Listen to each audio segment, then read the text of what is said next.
Hello viewers, সবাইকে take পয়েন্টে স্বাগতম। আজকে আমরা নেস্টেড লুপ নিয়ে আলোচনা করব।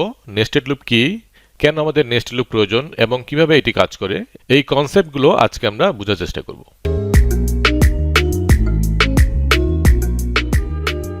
নেস্টেড লুপ কি? যখন আমরা একটি লুপের ভিতরে আরেকটি লুপ আমরা যখন ইমপ্লিমেন্ট করব, তখন সেটাকে বলা হচ্ছে নেস্টেড লুপ।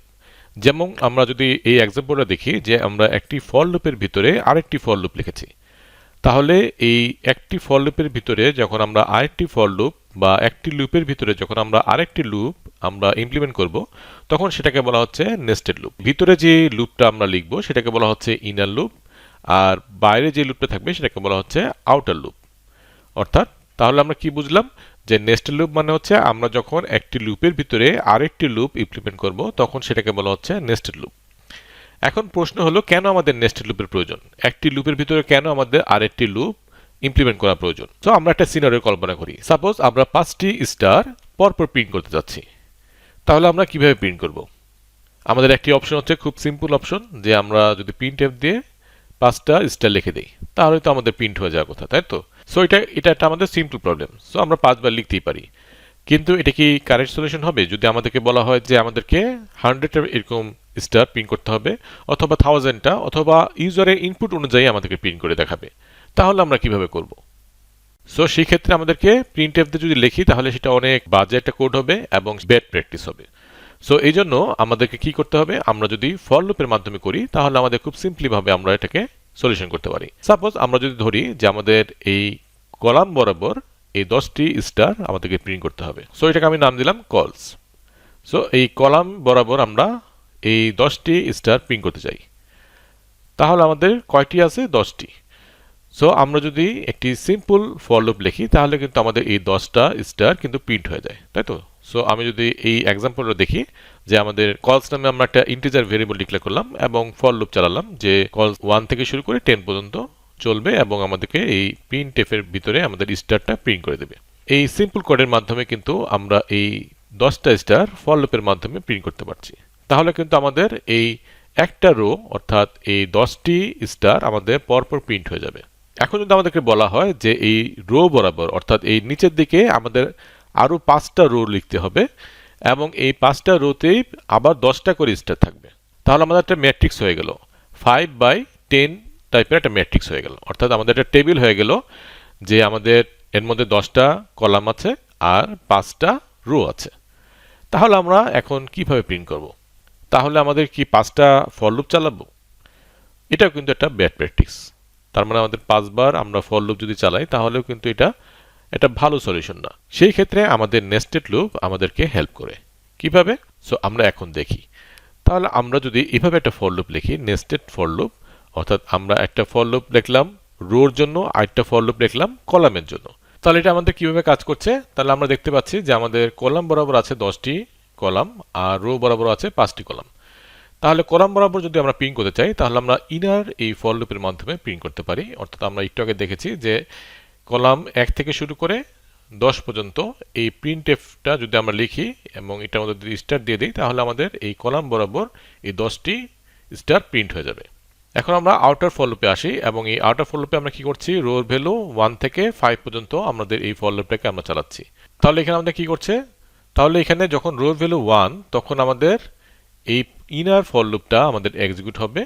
তখন এখানে কি করতেছে? কলামের ভ্যালু 1 থেকে 10 পর্যন্ত এই ফর লুপটা চলবে এবং প্রিন্ট করবে স্টার। অর্থাৎ আমাদের এই একটা রো আমাদের তখন প্রিন্ট হয়ে যাবে, অর্থাৎ 10টা আমাদের স্টার এখানে এই একটা রোর জন্য প্রিন্ট হয়ে যাবে। তারপরে আমাদের এই প্রিন্টএফ এ নিউ লাইন, অর্থাৎ এই নিউ লাইনের জন্য আমাদের পরের রোতে চলে যাচ্ছে এবং তখন আমাদের রোর ভ্যালু কিন্তু 2 হয়ে গেল, কারণ আমাদের এখানে রো প্লাস প্লাস দেওয়া আছে। তার মানে এটা ইনক্রিমেন্ট হয়ে আমাদের রোর ভ্যালু 2 হয়ে গেল।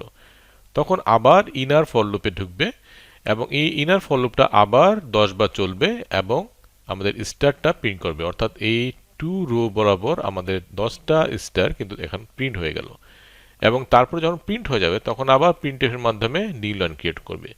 সো এইভাবে করে আমাদের টোটাল 5টি রো আমাদের এখানে প্রিন্ট হয়ে যাবে এবং আমাদের 10টা স্টার প্রত্যেকটা রোতে প্রিন্ট হয়ে যাবে। এখন আমরা এই প্রোগ্রামটা লিখব এবং এই প্রোগ্রামটা লেখার পরে আমরা আরো কনসেপ্টটাকে ক্লিয়ার করার চেষ্টা করব। সো এখন আমরা কোড বক্সে আমাদের প্রোগ্রামটি লিখব। সো ইন্ট রোজ কলামস এবং আমরা ফর লুপ লিখব এখন ফার্স্টে রোর জন্য রোজ ইকুয়াল টু 1 এবং রোজ লেস দেন ইকুয়াল টু 5 এবং রোজ হচ্ছে প্লাস প্লাস করব এবং এটার ভিতরে আমরা এখন নেস্টেড লুপ লিখব আরেকটি লুপ লিখব সেটা হচ্ছে আমাদের কলামসের জন্য সো কলস ইকুয়াল টু 1 কলস লেস দেন ইকুয়াল টু 10 এবং কলস প্লাস প্লাস আর এখানে আমরা দিব এখন প্রিন্টএফ এবং এখানে আমরা দিব স্টার সো আমাদের এখন নিউ লাইন ক্রিয়েট করব আমরা এখানে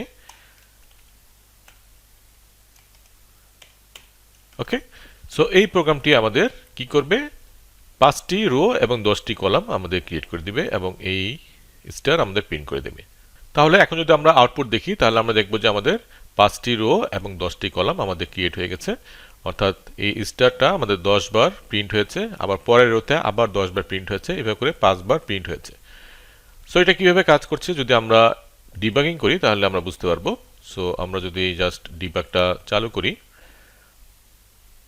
এবং আমরা ওয়াচে দেখি তাহলে আমরা দেখতে পাচ্ছি এখন আমাদের বাই ডিফল্ট কিছু ভ্যালু বসে আছে এখন আমরা জাস্ট এখানে আমাদের অ্যারোটা এখন আমরা জাস্ট স্টেপ ইনটু দিব সো আমাদের রোর ভ্যালু কিন্তু এখন 1 হয়ে গেল তাহলে রোর ভ্যালু যখন 1 তখন আমাদের এই ইনার লুপটা 10 বার এখন এক্সিকিউট হবে তাই তো এবং 10 বার আমাদের এই স্টারটা প্রিন্ট করবে সো আমরা যদি এখন স্টেপ ইনটু দেই তাহলে দেখব যে আমাদের কলামসের ভ্যালু এখন 1 এবং আমাদের এখন এই লাইনটা এক্সিকিউট হবে সো আমি যদি স্টেপ ইনটু দিই তাহলে আমাদের একটা স্টার প্রিন্ট হলো এভাবে করে আমাদের 10 বার প্রিন্ট হবে সো আমরা যদি জাস্ট এটাকে স্টেপ ইনটু দিতে থাকি তাহলে আমাদের যে 6 হয়ে গেছে এখন সো আমরা যখন আমাদের 10 এর থেকে বেশি হয়ে যাবে তখনই আমাদের এই লুপটা এক্সিকিউট করা বন্ধ করে দিবে এবং আমাদের এই লুপ থেকে বের হয়ে আসবে সো আমাদের এখন কলামসে হলো 11 সো আমাদের এখান থেকে বের হয়ে আসলো এবং এখন আমাদের নিউ লাইন এটা ক্রিয়েট করবে সো আমাদের নিউ লাইন একটা ক্রিয়েট করলো সো এখন যদি আমরা দেখি আমাদের কি আউটপুট আসছে সো আমাদের একটা রো কমপ্লিট হয়েছে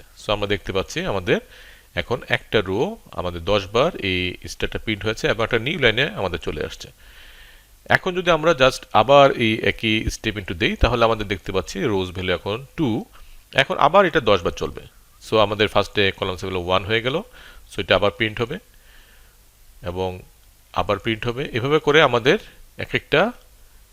এভাবে করে আমাদের একটা প্রিন্ট হয়েছে এবং আমরা যদি আরেকবার দেই স্টেপ ইনটু তাহলে আমাদের দুইবার প্রিন্ট হবে সো এইভাবে করে আমাদের লুপটা কাজ করছে সো আমরা যদি জাস্ট এটাকে স্টেপ ইনটু দিতে থাকি তাহলে আমাদের এই প্রোগ্রামটা আমাদের কিভাবে কাজ করছে আমরা বুঝে যাব সো আমাদের রোজ ভ্যালু এখন 2 সো এইভাবে করে রোজ ভ্যালু যখন 5 এর থেকে বেশি হয়ে যাবে তখন সো এই ফুল লুপটা আমাদের কমপ্লিট হয়ে যাবে এবং এই লুপ থেকে বের হয়ে আসবে সো কিভাবে আমাদের নেস্টেড লুপ কাজ করছে সেটা আমরা বুঝতে পারলাম সো এখন যদি আমরা চাই যে আমরা ইউজার থেকে ইনপুট নিব এবং এখানে রোজ এবং কলামস আমরা ইউজারের ইনপুট অনুযায়ী আমরা এই ম্যাট্রিক্সটা ক্রিয়েট করব সো আমরা যদি এখন টোটাল রোজ নামে একটা ভেরিয়েবল ডিক্লেয়ার করলাম এবং টোটাল কলামস নামে একটি ভেরিয়েবল ডিক্লেয়ার করলাম এখন আমরা জাস্ট প্রিন্টএফ এর মাধ্যমে আমরা বলে দেই যে আমরা কি করতে যাচ্ছি সো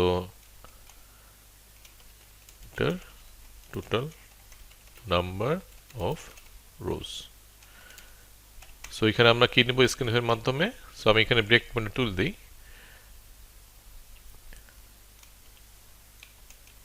%d দিয়ে আমরা টোটাল রোজ নিচ্ছি এবং প্রিন্টএফ সো এখন আমরা কি করব স্ক্যানএফ এর মাধ্যমে টোটাল নাম্বার অফ কলামসটা আমরা নিব সো %d দিলাম এবং আমাদের এখানে টোটাল নাম্বার অফ কলামস আমরা নিচ্ছি তাহলে এখানে আমরা যদি দিয়ে দেই আমাদের টোটাল রোজ আর টোটাল কলামস তাহলে কিন্তু আমাদের শেষ এখন আমরা ইউজার ইনপুট অনুযায়ী আমাদের এই নেস্টেড লুপটাকে আমরা এক্সিকিউট করতে পারবো এবং আমাদের এই ম্যাট্রিক্সটাকে ক্রিয়েট করতে পারবো সো এখন যদি এটাকে রান করি এবং আমরা সাপোজ এখানে আমরা 10টা রো নিলাম আর 6টা কলাম নিলাম সো আমাদের এরকম 10 বাই 6 স্টার প্যাটার্ন আমাদের ক্রিয়েট করে দিচ্ছে সো এইভাবে আমরা নেস্টেড লুপকে আমাদের প্রোগ্রামে কাজে লাগাতে পারি। সো আশা করি নেস্টেড লুপ কিভাবে কাজ করে আমরা বুঝতে পারলাম এবং কেন আমাদের নেস্টেড লুপের প্রয়োজন পড়ে সেটাও আমরা বুঝতে পারলাম। সো আজকে যেমন আমরা ফর লুপের মাধ্যমে এই নেস্টেড লুপটি করলাম, তেমনি আমরা হোয়াইল লুপ এবং ডু হোয়াইল লুপের মাধ্যমে আমরা করতে পারি। নেক্সট ভিডিওতে আমরা দেখব কিভাবে আমরা হোয়াইল লুপের মাধ্যমে এই নেস্টেড লুপটা আমরা লিখতে পারি। সো আশা করি আজকে ভিডিওটি আপনাদের ভালো লেগেছে। যদি ভালো লেগে থাকে তাহলে প্লিজ লাইক বাটনে ক্লিক করুন এবং এই ভিডিওটি শেয়ার করুন আপনাদের বন্ধুর সাথে, যাতে তারাও উপকৃত হয়, এবং চ্যানেলটি সাবস্ক্রাইব করুন। দেখা হবে নেক্সট ভিডিওতে। আজকের জন্য আল্লাহ হাফেজ।